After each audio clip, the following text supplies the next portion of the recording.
Bonjour, je suis à Toubacouta, à l'hôtel des Palais de Suvier. J'étais en train de regarder le coucher de soleil ici, qui se termine sur le delta du Sine Saloum. Et je pensais à vous. Je pensais en fait à moi. Puis je me disais, jamais j'aurais imaginé que je pouvais écrire mon second livre dans un endroit aussi parfait, aussi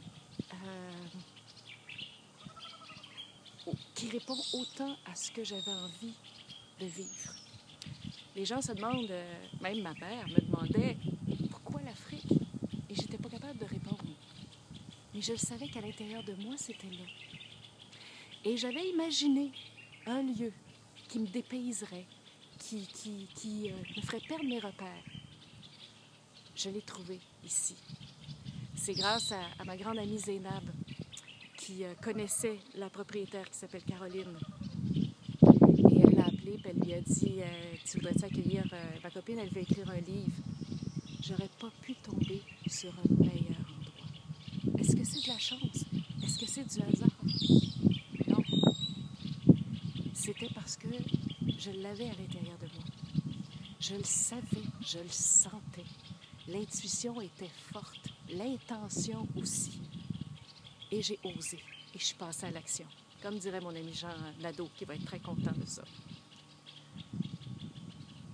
Vous avez une vie extraordinaire entre les mains.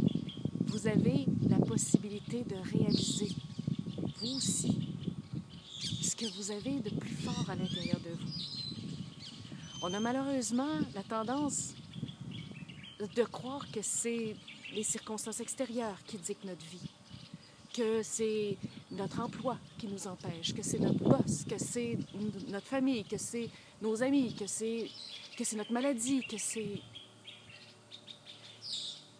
Si on pouvait tous comprendre en ce moment qu'on est le résultat, que toute notre vie est juste le résultat de ce qu'on croit, et que les obstacles que vous allez rencontrer dans votre vie, elles sont d'abord entre vos deux oreilles.